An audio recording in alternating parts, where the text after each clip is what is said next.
ഇടുക്കി മറയൂരിൽ 14കാരിയെ തട്ടിക്കൊണ്ടുപോയ ബംഗ്ലാദേശ് പൗരനെ സിലിഗുരിയിൽ നിന്നും പിടികൂടി. ഇയാളെയും പെൺകുട്ടിയെയും പശ്ചിമ ബംഗാളിൽ നിന്നും മറയൂരിൽ എത്തിച്ചു. പെൺകുട്ടിയുടെ പിതാവുമായി ഫേസ്ബുക്ക് വഴി പരിചയപ്പെട്ട മുഷ്താഖ് അഹമ്മദ് എന്ന ആൾ ഫെബ്രുവരി മാസം ടൂറിസ്റ്റ് വിസയിൽ കേരളത്തിലെത്തി പെൺകുട്ടിയുടെ പിതാവിന്റെ സഹായത്തോടെ വിനോദസഞ്ചാര കേന്ദ്രങ്ങൾ സന്ദർശിച്ചിരുന്നു. അതിനുശേഷം ബംഗ്ലാദേശിലേക്ക് തിരിച്ചു പോവുകയാണെന്ന് പറഞ്ഞ ഇയാൾ അവിടേക്ക് പോകാതെ തമിഴ്നാട്ടിൽ തങ്ങി പെൺകുട്ടിയുമായി പിതാവ് അറിയാതെ ചാറ്റിംഗ് നടത്തി വരികയും ഒരാഴ്ച മുൻപ് മറയൂർ െത്തി പെൺകുട്ടിയുമായി കടന്നു കളയുകയുമായിരുന്നു. ഒരാഴ്ചയായി വീട്ടിൽ താമസിച്ചിരുന്ന ബന്ധുവായ യുവാവിനെയും ഈ ദിവസങ്ങളിൽ കാണാതായിരുന്നു. ഇയാൾ തങ്ങളുടെ മകളെ കടത്തിക്കൊണ്ടുപോയതായിരിക്കാമെന്നുള്ള നിഗമനത്തിൽ മാതാപിതാക്കൾ മറയൂർ പോലീസിൽ പരാതി നൽകി. ഇതിന്റെ അടിസ്ഥാനത്തിൽ അന്വേഷണം ആരംഭിച്ചെങ്കിലും തട്ടിക്കൊണ്ടുപോകലിന് പിന്നിൽ ബംഗ്ലാദേശ് പൗരനാണെന്ന് പിന്നീട് തിരിച്ചറിഞ്ഞു. ഇയാൾക്കെതിരെ തട്ടിക്കൊണ്ടുപോകലിനും പോക്സോ പ്രകാരം ഒരു കേസും ഫെബ്രുവരി 8 വിസ കാലാവധി കഴിഞ്ഞതിന് ശേഷം ഇന്ത്യയിൽ തങ്ങിയതിന് ഫോറിൻ ആക്ട് പ്രകാരം മറ്റൊരു കേസും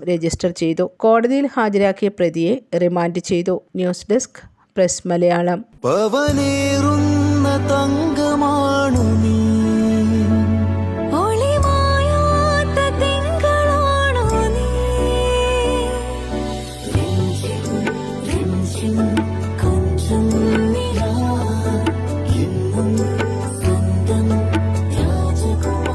Be a Rajakumari. Rajakumari Gold and Diamonds, the trust of Travancore. Rajakumari.